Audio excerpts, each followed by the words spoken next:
KF-21 루마니아 총 12조 원 계약, 미국, 한국 충격적, 방산 성장 상상 이상, 트럼프, 해리스, 미국 대선 D1.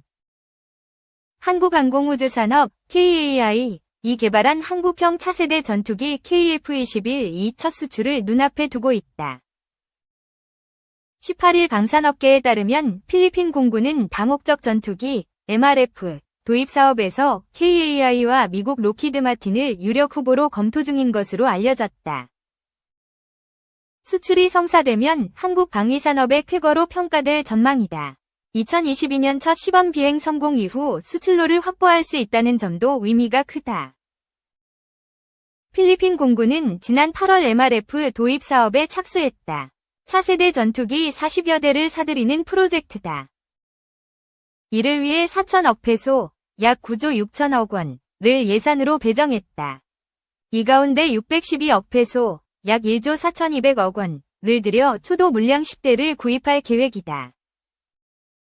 군사 전문 매체 글로벌 디펜스에 따르면 당초 필리핀 공군은 한국의 KF-21, 미국 록히드 마틴의 F-16, 프랑스 라팔, 유럽 방산업체가 합작해 제작한 유로파이터 타이푼 등을 도입 대상으로 검토했다.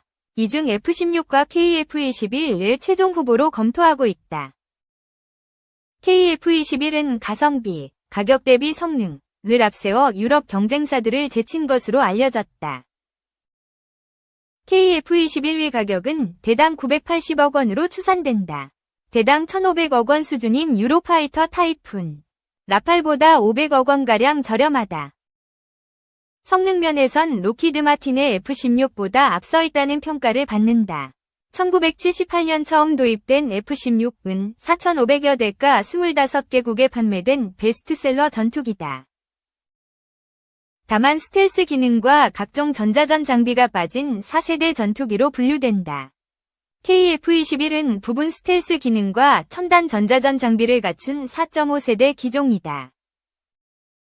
KF-21은 GE 에어로스페이스의 F414 엔진을 쓴다. 이전 세대 엔진인 F404를 탑재한 F-16보다 월등한 기동력을 갖췄다. 다만 아직 초기 모델이라 공대지 기능을 장착하지 않았다는 것은 약점으로 꼽힌다. KAI는 2028년까지 공대지 전투 능력을 개발해 양산을 시작할 방침이다. 가장 큰 변수는 필리핀 공군이 현존하는 최고 성능 전투기 F-35를 도입하고 싶어 한다는 것이다. F-16을 우선 도입한 뒤 F-35로 넘어간다는 전략을 세운 것으로 알려졌다.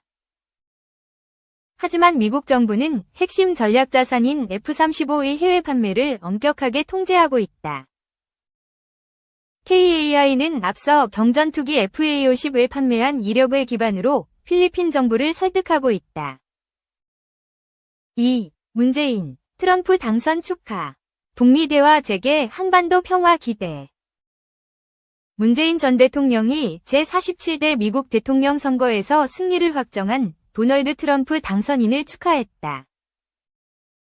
문 전 대통령은 6일 자신의 페이스북에 트럼프 전 대통령에게 축하를 보낸다. 멜라니아 여사와 가족들에게도 축하와 우정의 인사를 전한다 고 적었다.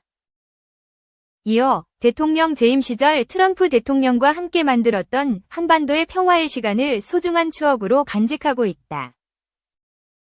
나와 트럼프 대통령은 한반도의 항구적 평화와 완전한 비핵화를 위해 그 누구도 가보지 못한 길을 함께 걸었다 고 회상했다. 문 전 대통령의 대통령 임기는 2017년 5월 2022년 5월로 트럼프 당선인의 제45대 미국 대통령 임기 2017년 1월 2021년 1월과 대부분 겹쳤다. 2019년 문 전 대통령과 트럼프 당시 대통령 김정은 북한 국무위원장이 남북미 판문점 정상회동을 하기도 했다. 문 전 대통령은 트럼프 당선인을 적대적인 상대와도 평화를 협상할 수 있는 용기 있는 지도자라고 칭하며 실용적인 리더십과 과감한 결단력에 의해 중단된 북미 대화가 재개되고 한반도와 동북아의 평화가 더욱 굳건해지길 기대한다고 했다. 또 트럼프 대통령과 함께 한미동맹을 상호 호혜적으로 더욱 발전시킨 것을 매우 자랑스럽게 여기고 있다면서 트럼프 행정부 2기에서도 한미동맹이 모든 분야에서 상생 협력하는 포괄적 동맹으로 더욱 호혜적이고 건강하게 발전해 나가길 바란다고 말했다. 3. 트럼프 당선 이후 한미일 안보협력 방향은 한일 안보대화 개최. 국방대학교 국가안보문제연구소는 일본 정책연구대학원대학과 공동으로 오는 11일 로크하우스 호텔에서 미국 대선 이후의 한일 및 한미 안보협력을 주제로 한일 안보대화를 개최한다. 지난 핵캠프 데비드 정상회담을 통해 한미일 3국 정상이 북한 핵위협 및 인도태평양 안보질서 유동화에 대응하여 북한 핵정보 공유나 공동의 미사일 방어 훈련, 대잠훈련 등의 실시를 통해 안보협력을 다짐한 것은 한국의 외교 안보 정책에 있어 중요한 의미가 있다. 지난달 일본에서 이시바 시게루 내각이 새롭게 출범했으며 지난 6일에는 미국 대통령 선거 결과 공화당의 도널드 트럼프 전 대통령이 당선됐다. 이번 한일 안보대화는 각국의 정치적 변화와 불안정한 국제안보 질서 속에서 한미일 3국 안보협력 체제에 대해 논의하는 자리다. 한국과 일본에서 안보정책 결정에 직간접적으로 관여해온 전문가 및 언론인들이 한자리에 모여 캠프 데이비드 정상회담 이후에 한미일 안보협력 진전을 평가하고 미국 대선 이후에 한미일 및 한일 안보협력 방향을 모색한다. 한국에서는 박영준 국방대 국가안보문제연구소장, 강영훈 제주평화연구원장, 최우선 국립외교원 교수, 조은일 국방연구원 연구위원, 이수은 국방연구원 연구위원, 이하원 조선일보 에디터, 이미숙 문화일보 논설위원 등이 발표 및 토론자로 참가한다. 일본에서는 미치시타 나루시게 정책연구대학원대학 부총장, 다카미자와 노부시게 도쿄대학 특임교수, 전 제네바 군축대표부 대사 및 방위연구소장, 이토 고타로 글로벌 캐넌연구소 연구위원, 야마구치 료 도쿄국제대학 교수, 츠카모토 가치야 방위연구소 연구위원, 고우하라 준스케 니혼게이자이 신문 서울특파원, 나카가와 다카유키 요미우리 신문 서울지국장 등이 발표 및 토론자로 참가한다. 4. 알테시 화물 특수해 대한항공 최대 매출. 아시아나항공 합병 작업이 마무리 단계에 들어서며 메가캐리어, 초대형 항공사, 실현을 눈앞에 둔 대한항공이 올해 3분기 만족스러운 실적 성적표를 받았다. 대한항공은 합병 후 마일리지 통합 같은 화학적 결합에 만전을 기하는 한편 방산 우주항공 분야를 비롯한 새 먹거리 창출에도 적극 나선다는 계획이다. 대한항공은 올 3분기 매출 4조 2,408억 원, 영업이익 6,186억 원을 기록해 지난해 같은 기간 대비 각각 10%, 19% 증가했다고 6일 밝혔다. 3분기 매출은 역대 분기별 매출 기준 최대 실적이다. 대한항공이 호실적을 기록한 데는 최근 알테시, 알리익스프레스 테무 시인로 대표되는 중국 전자상거래 플랫폼 성장에 따른 화물 수요 증가가 결정적인 역할을 했다. 3분기 화물사업 매출은 전통적인 항공화물 비수기 기간임에도 전년 동기 대비 22% 증가한 1조 1,198억 원을 기록하며 실적 상승을 견인했다. 같은 기간 여객사업 매출은 2% 증가한 2조 6,173억 원으로 나타났다. 다만 당기순이익은 달러 환율 상승, 미국 금리 인상 같은 일시적 요인으로 35% 감소한 2,766억 원이었다. 대한항공 관계자는 4분기에는 겨울철 여행 수요가 집중될 것으로 예상되는 동남아시아 노선 공급을 늘리고 기프트카드 사용처 확대, 유료 좌석 운영 등으로 수익원 다변화를 모색할 계획이라고 말했다. 대한항공은 최근 여객 화물을 비롯한 기존 주력 사업 외에도 방산 우주항공 같은 새 먹거리 찾기에 적극 나서고 있다. 지난 5일에는 공군대학과 대전시 유성구 대한항공 항공기술연구원에서 국방정책 및 국방기술 분야 교류 협력을 위한 양해각서 MOU를 맺었다. 이번 MOU를 통해 대한항공과 공군대학은 공군의 유무인 복합전투체계에 대한 연구 협력을 진행할 예정이다. 대한항공은 2022년부터 국방과학연구소와 무인역동전투기 CCA를 개발해왔는데 2025년 대중에게 공개를 앞두고 있다.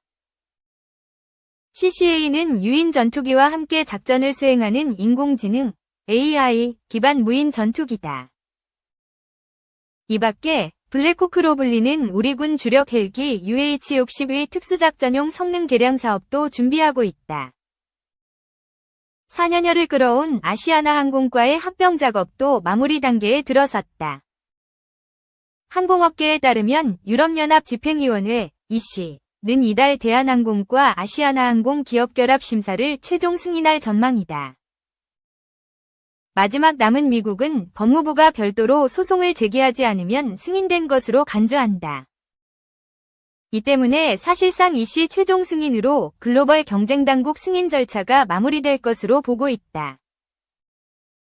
대한항공은 유럽 4개 노선, 파리, 로마, 프랑크푸르트, 바르셀로나, 이관과 아시아나항공 화물사업부 매각 절차 등 EC가 요청한 승인 조건을 이행하고 최종 판단을 기다리고 있다.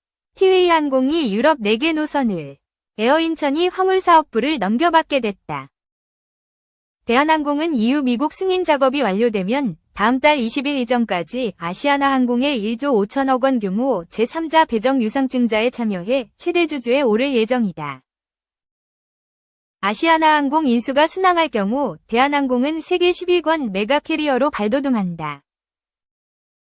1988년 아시아나항공 창립 이후 36년간 이어져온 국내 항공업계의 양강 체제도 막을 내린다. 대한항공은 합병 이후 일단 아시아나항공을 2년간 자회사로 운영하며 화학적 결합에 몰두할 계획이다. 최근 합병 비율과 관련해 논란이 일었던 마일리지 통합 작업과 함께 조직문화 통합은 물론 항공기 기체 외부 도색도 순차적으로 변경할 예정인 것으로 알려졌다. 실제 브랜드 통합은 2년 뒤에 이뤄진다. 대한항공 관계자는 미국이 EC의 진행 경과를 함께 살피고 있어 EC 최종 심사 승인 후에 미국 법무부 승인도 같이 마무리될 것으로 기대된다. 예정대로 12월 20일 이전까지 거래 종결, 아시아나항공 신주 인수이 가능할 것으로 보고 있다. 고 말했다.